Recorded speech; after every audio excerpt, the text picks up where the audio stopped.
প্রিয় দর্শক, সাজ্জাদ কাদিরের শুভেচ্ছা নিন। এই মুহূর্তে আপনাদের সামনে কথা বলবো 3 শর্তে ইরান যুদ্ধ থামাতে রাজি। কি সেই 3 শর্ত? আজ বাংলাদেশ সময় রাত 12:07, অর্থাৎ আজকে মধ্যরাতে ইরান প্রেসিডেন্ট মাসুদ পেজেকশিয়ান টুইট করেছেন বা এক্স হ্যান্ডেলে পোস্ট করেছেন যে আমরা 3টি শর্তে যুদ্ধ থামাতে রাজি।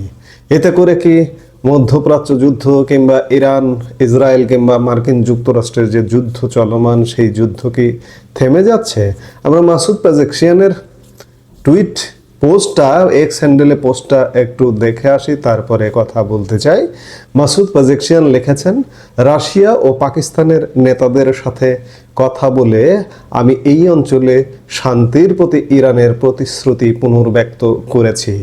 ইহুদিবাদী সরকার ও মার্কিন যুক্তরাষ্ট্রের দ্বারা সৃষ্ট এই যুদ্ধের অবসানের একমাত্র উপায় হলো ইরানের বৈধ অধিকার, ক্ষতিপূরণ প্রদান এবং ভবিষ্যতের আগ্রাসনের বিরুদ্ধে দৃঢ় আন্তর্জাতিক গ্যারান্টির স্বীকৃতি দেওয়া। মাসুদ পেজেকশিয়ানের এই যে 3 শর্ত, এই শর্তগুলোকে কেবল যুদ্ধের বিরতি নয়, বরং ইরানের অস্তিত্ব রক্ষার লড়াই হিসেবেও দেখা হচ্ছে। ইরানের প্রথম এবং প্রধান শর্ত হলো তাদের সার্বভৌমত্ব এবং আন্তর্জাতিকভাবে স্বীকৃতি অধিকারের পূর্ণ স্বীকৃতি দিতে হবে। তেহরান স্পষ্ট করে দিয়েছে যে তাদের পারমাণবিক কর্মসূচি বা প্রতিরক্ষা সক্ষমতাকে খর্ব করে কোনো শান্তি আলোচনা হবে না। ইরান চায় বিশ্ব সম্প্রদায় এবং বিশেষ করে পশ্চিমা দেশগুলো ইরানকে একটি আঞ্চলিক শক্তি হিসেবে মর্যাদা দিক এবং তাদের অভ্যন্তরীণ বিষয়ে হস্তক্ষেপ বন্ধ করুক। 2 নম্বরে যে শর্তের কথা বলেছে যুদ্ধের ক্ষতিপূরণ প্রদান। ইরান দাবি করেছে যে ইসরায়েল এবং যুক্তরাষ্ট্রের সাম্প্রতিক হামলায় তাদের যে পরিকাঠামোগত ক্ষতি হয়েছে তার জন্য উপযুক্ত ক্ষতিপূরণ দিতে হবে। আপনারা জানান, গত কয়েকদিনে ইরানের তেল স্থাপনা এবং সামরিক ঘাঁটিতে ব্যাপক হামলা হয়েছে।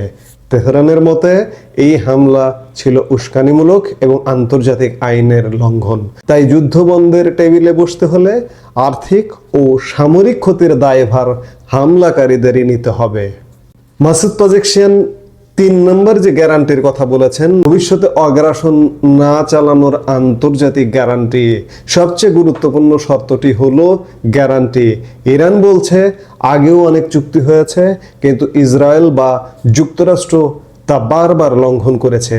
তাই এবার কেবল মৌখিক আশ্বাস নয়, বরং জাতিসংঘের নিরাপত্তা পরিষদ বা কোনো প্রভাবশালী মধ্যস্থতাকারীর মাধ্যমে এই নিশ্চয়তা দিতে হবে যে ভবিষ্যতে ইরানের ওপর আর কোনো হামলা চালানো হবে না। ইরানের ডেপুটি পররাষ্ট্রমন্ত্রী কাজেম ঘারিবাবাদি স্পষ্ট বলেছেন, যদি কয়েক মাস পর আবার হামলা হওয়ার সম্ভাবনা থাকে তবে এমন যুদ্ধবিরতি অর্থহীন। এখন প্রশ্ন উঠতে পারে, ইরান কি তবে দুর্বল হয়ে পড়েছে? ডোনাল্ড ট্রাম্প দাবি করছেন ইরানের নৌবাহিনী নেই, বিমান বাহিনী ধ্বংস হয়ে গেছে এবং তারা দেউলিয়া হওয়ার পথে। কিন্তু গ্রাউন্ড রিয়ালিটি ভিন্ন কথা বলছে। বিশ্লেষকরা বলছেন ইরান একটি দীর্ঘমেয়াদী ক্ষয়িষ্ণু যুদ্ধ বা ওয়ার অফ অ্যাট্রিশন এর দিকে এগোচ্ছে। তাদের হাতে এখনও হাইপারসনিক ক্ষেপণাস্ত্র এবং হাজার হাজার ক্যামিকাজ ড্রোন মজুদ আছে। ইরান জানে যদি যুদ্ধ দীর্ঘায়িত হয় তবে বিশ্ববাজারে জ্বালানি তেলের দাম আকাশচুম্বী হবে এবং খোদ যুক্তরাষ্ট্রের ভেতর রাজনৈতিক চাপ তৈরি হবে। ট্রাম্পের ওপর ইতিমধ্যেই চাপ বাড়ছে, কারণ মার্কিন সেনারাই এখন ইরানের বিরুদ্ধে যুদ্ধে সরাসরি অংশ নিতে অনাগ্রহ দেখাচ্ছে। তাই ইরান এই শর্তগুলো দিয়ে আসলে একটি সম্মানজনক প্রস্থান বা ডিগনিফাইড এক্সিট খুঁজছে। তারা বিশ্বকে দেখাতে চায় যে তারা যুদ্ধবাজ নয়, বরং শান্তির পক্ষে, তবে নিজের মর্যাদা বিসর্জন দিয়ে নয়। অন্যদিকে ইসরায়েলের প্রধানমন্ত্রী বেনিয়ামিন নেতানিয়াহু এই যুদ্ধকে দেখছেন ইরানের সন্ত্রাসী শাসন ব্যবস্থা ধ্বংস করার 40 বছরের সুযোগ হিসেবে। ট্রাম্প প্রশাসন একদিকে সমঝোতার বার্তা দিলেও হোয়াইট হাউস থেকে বলা হচ্ছে ইরানের নিঃশর্ত আত্মসমর্পণ ছাড়া যুদ্ধ থামবে না। রাশিয়া এবং কাতার এখানে বড় ভূমিকা পালন করছে। পুতিন এবং ট্রাম্পের সাম্প্রতিক ফোন আলাপে ইরানের বিষয়টি গুরুত্ব পেয়েছে। পুতিন চাইছেন ট্রাম্পকে একটি রাজনৈতিক সমাধানে রাজি করাতে, কিন্তু ট্রাম্প কি ক্ষতিপূরণ দিতে বা গ্যারান্টি দিতে রাজি হবেন? ইতিহাস বলছে ট্রাম্প চুক্তিতে বিশ্বাসী হলেও তিনি ইগো বা ইমেজের প্রশ্নে অনেক কঠোর।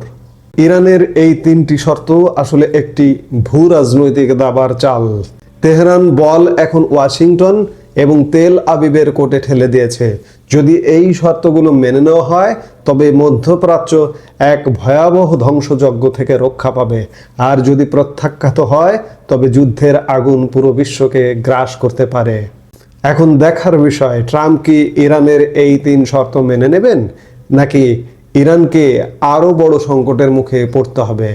এই সব কিছু দেখতে হলে আরো কয়েকদিন অপেক্ষা করতে হবে। আমরা নিশ্চয়ই অপেক্ষা করব এবং দেখব কি ঘটতে যাচ্ছে।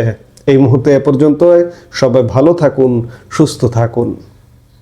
আমাদের ভিডিওগুলো নিয়মিত পেতে সাবস্ক্রাইব করুন Sajjad Kadir and the legends YouTube channel এবং লাইক, কমেন্ট, শেয়ার করে সাথে থাকুন।